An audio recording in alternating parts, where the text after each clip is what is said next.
নমস্কাৰ এই মুহূৰ্তত আহি পৰিছে ৰাজ্যবাসীৰ কাৰণে কেইবাটাও বিগ ব্ৰেকিং নিউজ। অসমৰ মুখ্যমন্ত্ৰী ডক্টৰ হিমন্ত বিশ্ব শৰ্মাক তীব্ৰ হুংকাৰ দিয়া পৰিলক্ষিত হৈছে। অসমৰ মুছলমানসকলক হাৰাশাস্তি কৰাৰ কাৰণে এক ভয়ংকৰ হুংকাৰ দিছে আমছুৱে। লগতে তুৰস্কত এক আশ্চৰ্যজনক ঘটনা সংঘটিত হৈছে আৰু কেইবাটাও গুৰুত্বপূৰ্ণ খবৰ জানিবলৈ ভিডিঅটো স্কিপ নকৰাকৈ গুৰুত্বপূৰ্ণ খবৰ। অসমৰ মুখ্যমন্ত্ৰী ডক্টৰ হিমন্ত বিশ্ব শৰ্মাক চেলেঞ্জ দিয়া পৰিলক্ষিত হৈছে।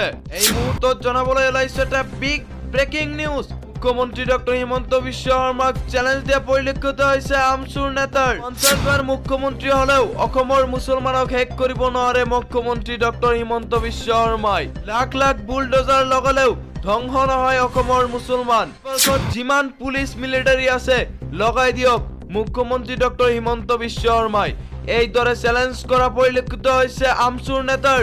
সংখ্যালঘু আন্দোলন ৰোধ কৰিব নোৱাৰে বুলি মন্তব্য কৰিছে।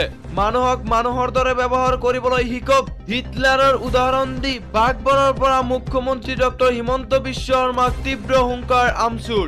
লগতে ৰাজ্যৰ দ্বিতীয়টো গুৰুত্বপূৰ্ণ খবৰ। তুৰস্কৰ বিধ্বংসী ভূমিকম্পৰ ধ্বংসস্তূপৰ তলত 128 ঘণ্টা ধৰি সময় থকা নৱজাতকক জীৱন্ত উদ্ধাৰ। এই মুহূৰ্তত জনাবলৈ ওলাইছে এটা বিগ ব্ৰেকিং নিউজ। তুৰস্ক আৰু সিৰিয়াত হোৱা বিধ্বংসী ভূমিকম্পৰ ফলত হাজাৰ হাজাৰ লোকৰ মৃত্যু হৈছে। তথাপিও তাৰ মাজতে এক আনন্দদায়ক খবৰ পোহৰলৈ আহিছে। তুৰ্কীৰ হেড প্ৰভিন্সত এটা নৱজাতকৰ শিশু 128 ঘণ্টাৰ পিছত জীৱিত অৱস্থাত উদ্ধাৰ কৰা হৈছে। শিশুটি এটা ঘৰৰ ধ্বংসস্তূপৰ তলত পুত গৈ আছিলে। তুৰস্ক আৰু সিৰিয়াত হোৱা বিধ্বংসী ভূমিকম্পৰ পিছত প্ৰতিদিনে পৰিস্থিতি অধিক বেয়া হৈ আহিছে।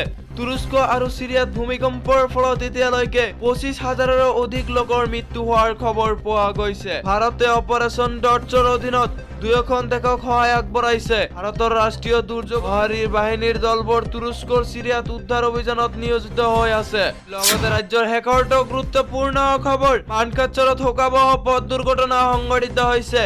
ট্ৰেক্টৰৰ খুন্দাত নিহত 7 বছৰীয়া শিশু। এই মুহূৰ্তত জনাবলৈ ওলাইছো এটা বিগ ব্ৰেকিং নিউজ। মানকাচৰৰ গাজাৰিকান্দিত এক শোকাবহ পথ দুৰ্ঘটনা সংঘটিত হৈছে। ট্ৰেক্টৰৰ খুন্দাত নিহত হৈছে এটি 7 বছৰীয়া শিশু। শিশুটিৰ নাম মফিজুৰ ইছলাম বুলি জানিব পৰা গৈছে। দুৰ্ঘটনাটোত মুস্তাফিজুৰ ৰহমানৰ নামৰ এটি কিশোৰো গুৰুতৰভাৱে আহত হৈছে। দুয়োজনে ৰাস্তাৰে গৈ থাকোতে সংঘটিত হয় এই ভয়ংকৰ দুৰ্ঘটনাটো।